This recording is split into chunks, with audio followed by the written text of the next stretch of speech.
Praise the Lord. Good morning. आज सुबह के मनन में मैं आपका स्वागत करता हूं। आज मैं आपके लिए पढ़ने जा रहा हूं पहला कुरिन्थियों अध्याय 10 का पद 13। यहाँ लिखा है, तुम किसी ऐसी परीक्षा में नहीं पड़े जो मनुष्य के सहने से बाहर है। परमेश्वर सच्चा है और वह तुम्हें सामर्थ्य से बाहर परीक्षा में न पड़ने देगा, वरन परीक्षा के साथ निकास भी करेगा कि तुम सह सको। मैं इंग्लिश में पढ़ूँगा। No temptation has overtaken you that is not common to man. God is faithful and He will not let you to be tempted beyond your ability. But with the temptation, He will also provide the way of escape that you may be able to endure it. Hallelujah मेरे अजीजों।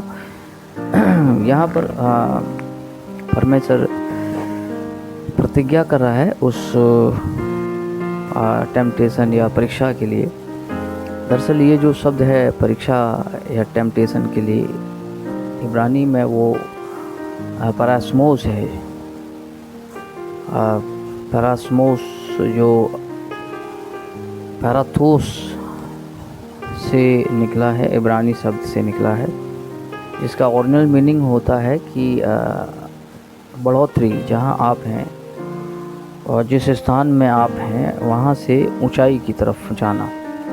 तो जब भी आप परीक्षा में पढ़ें तो अपने लोगों को या अपने परिवार को बोलें कि हम अब बेहतर अच्छी जगह जाने वाले हैं। जब भी आप परीक्षा में जाते हैं, परीक्षा को फेस करते हैं, बाइबल में लिखा हुआ है जब हमारी परीक्षा हो तो, इसलिए बाइबल देखिए हमें कहती है कि जब हमारी परीक्षा हो तो हमें उसे आनंद की बात समझना चाहिए कि परमेश्वर ने हमें हमारे लिए उसने बेस्ट रखा है। ठीक है, सपोज़ कीजिए आप 5वीं क्लास के बच्चे को देखते हैं और उसे 6वीं में जाना है, तो उसे परीक्षा देनी पड़ेगी, एग्ज़ाम देना पड़ेगा। ठीक है, और जैसे जैसे वो एग्ज़ाम देता है वैसे वैसे वो ऊंची क्लास में जाता रहता है।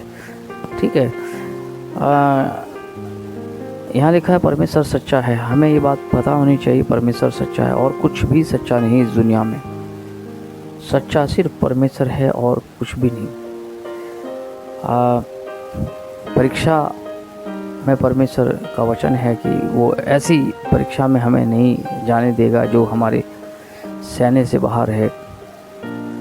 और परीक्षा के समय परमेश्वर का वादा है कि परमेश्वर परीक्षा के समय निकास भी रखेगा, हमारे लिए उपाय भी रखेगा निकलने के लिए। ठीक है, जिस प्रकार से हम संसार का नियम जानते हैं कि जो बच्चा 5वीं का एग्ज़ाम दे सकता है तो वो 5वीं का ही एग्ज़ाम देता है, ना कि हम उससे 10वीं का एग्ज़ाम दिलवाते हैं। इसी प्रकार से मेरे जो परमेश्वर बेहतर जानता है हम किस परीक्षा में उभरेंगे, किस परीक्षा के लायक हैं, वो परीक्षा हमारे पास वही लेकर आएगा। दरअसल परमेश्वर परीक्षा नहीं करता है, लेकिन वचन में लिखा वो जाने देता है परीक्षा में। ठीक है, परमेश्वर किसी बुरी बात से मनुष्य की परीक्षा नहीं करता है।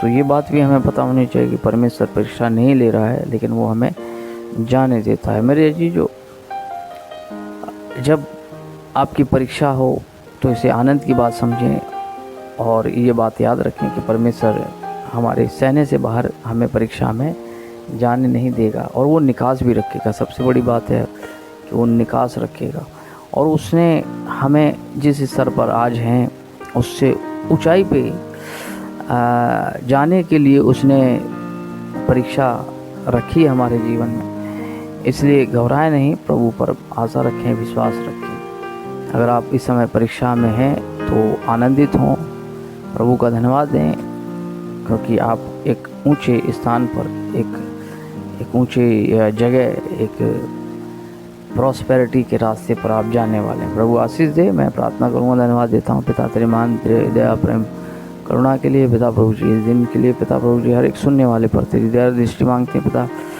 प्रार्थना करता हूँ हर एक को तेरे लहू में छुपाते हैं पिता। हमारे